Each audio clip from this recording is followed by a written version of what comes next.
Agradecemos muchísimo su presencia acá. Efectivamente son 29 años y nuestro grupo que se reúne alrededor de Mirna todos los 11 de septiembre sigue siendo un grupo, diríamos, activo, un grupo solidario, un grupo que no la olvida y que sabemos además que representa a otros que no siempre pueden llegar a esta hora en este lugar. Yo hoy quería también hablar de algo que he estado dándole vueltas, ¿qué podemos decir hoy? No porque sean 29 años, porque igual podrían ser 30 o 25, sino por el momento que vive nuestro país.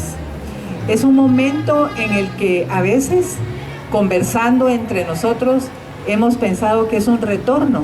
Es un retorno a hace 30 años, es un retorno a hace 29 años, es un regreso, es un retroceso a aquel momento del asesinato de Mirna. Y esto es preocupante y nos obliga a seguir adelante de alguna manera. Entonces yo me puse a pensar en Mirna y traje la primera versión del cuaderno número 8 que publicamos 2 años después de su asesinato, pero que contiene la investigación que ella hizo sobre los desplazados internos. Aquí ya la pregunta sobre el retorno y la reintegración de estas poblaciones a la sociedad guatemalteca. Yo quiero hablar de 2 cosas. Uno es el título del libro. ¿Dónde está el futuro? Esto lo preguntamos nosotros hace 29 años, cuando hicimos el esfuerzo de concluir el trabajo que Mirna dejó avanzadísimo.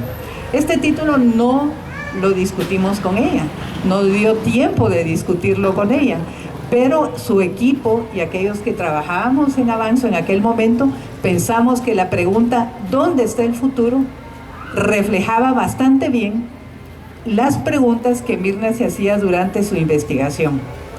30 años después, 29 años después, hoy, ¿dónde está el futuro? Sigue siendo la pregunta. Y no la quiero hacer solo en términos negativos, porque uno diría, 29 años después nos estamos preguntando, ¿dónde está el futuro de nuevo? No solo en términos negativos, aunque sí es preocupante, y no voy a entrar en el análisis de la coyuntura, sí es preocupante el momento que nuestro país vive, y sigue presente la pregunta, ¿dónde está el futuro? Yo lo que quiero aquí tomar es el espíritu de Mirna al responder esa pregunta. ¿Dónde está el futuro? Ella, la pregunta se la fue respondiendo entrevistando a todas estas personas que regresaban a Guatemala, ya fuera de la montaña, o regresaban de estar en México, muchos de ellos, a comunidades cercanas, a sus comunidades de origen, y las preguntas para responder a la pregunta, eran siempre preguntas, tienen que ver con la problemática estructural del país. La reintegración que Mirna buscaba la llevó a concluir en que, de todos modos, el retorno era un retorno a una situación de desplazamiento de hecho. Y eso creo podemos seguir diciendo en nuestro país hasta el día de hoy. Cuando yo tomé la decisión de estudiar antropología, mucha gente me dijo en primer lugar de qué iba a vivir. Esa fue la primera pregunta, porque en este país no hay cómo vivir como antropólogo. Pero por otra parte, muchísima gente también me dijo que era una profesión peligrosa. Y era una profesión peligrosa porque en el imaginario de muchísima gente quedó el asesinato de Mirna por ser antropóloga. Y eso es importante porque define muchísimas cosas de uno como estudiante de antropología. Porque de pronto entra sabiendo que así es este país, en donde si se hace investigación científica seria, en donde si se hace investigación científica que busque responder las preguntas estructurales, es una profesión peligrosa. Pero uno sabe que aún con esos riesgos vale la pena estudiar antropología, porque es una de las ciencias que nos permite comprender cómo somos como seres humanos y cómo somos como sociedad. Y yo quiero retomar una frase de Clara en el homenaje que se hiciera en el segundo Seminario Internacional de Memoria e Historia en el año 2005. Ella en el prólogo dice que el día que asesinaron a Mirna nos encontró la historia. Y precisamente haciendo referencia también a lo que ella acaba de mencionar es importante cómo todos los días nos sigue encontrando la historia. No solo el 11 de septiembre, sino todos los días nos sigue encontrando la historia, y eso nos llama a nosotros como científicos sociales a dar respuestas a ese encuentro que tenemos con la historia. A dar respuestas, pero no solo para nosotros en las bibliotecas y como académicos, sino a darle respuestas a la población. Seguramente hoy Mirna también estaría trabajando con las poblaciones desplazadas de Laguna Larga en Petén, o las poblaciones desplazadas gracias al estado de sitio en la aldea Semuy 2, por ejemplo. Pero las ciencias sociales tenemos que ir más allá de todos esos sujetos que estamos viendo hoy. Tenemos realidades concretas que nos están pasando frente a las narices y no estamos respondiendo. Y es necesario también que como científicos sociales nos pongamos el reto de avanzar, de responder esa pregunta que nos hacía Clara hace un momento: ¿dónde está el futuro?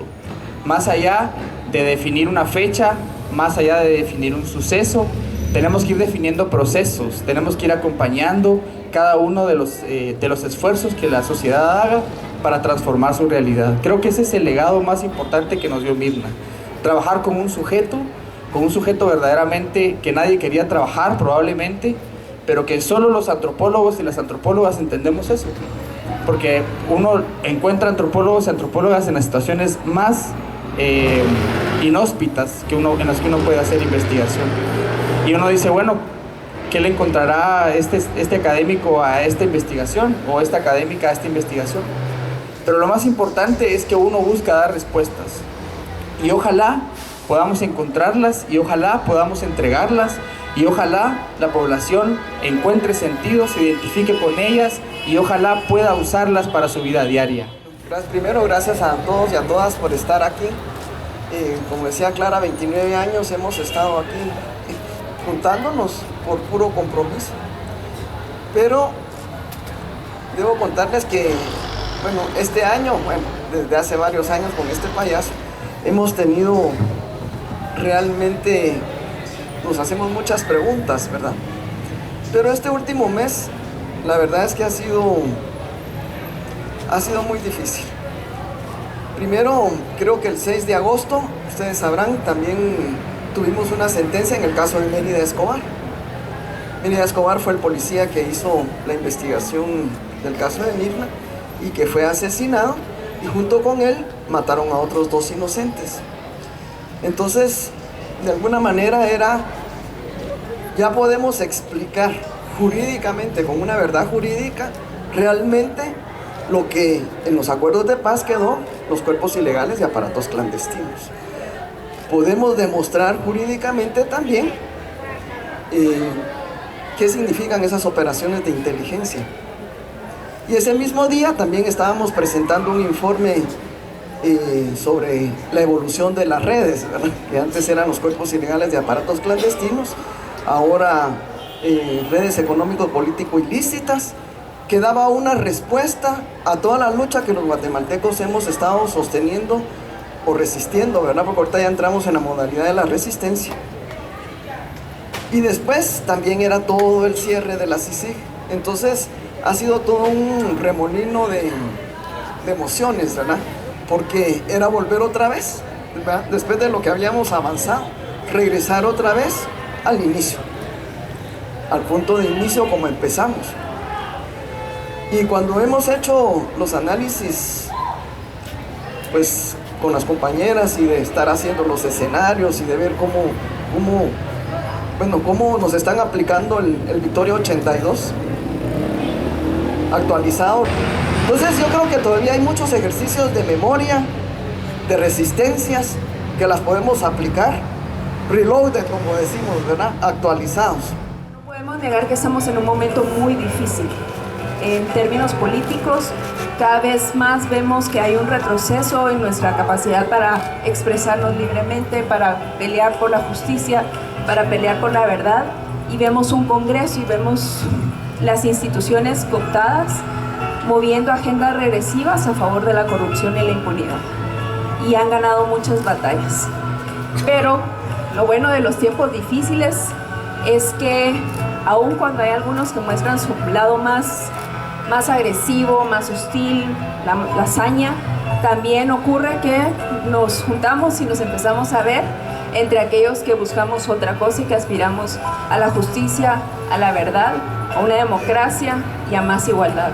Así que muchas gracias por venir, muchas gracias por honrar el nombre de mi mamá y bueno, seguimos en la lucha. Gracias.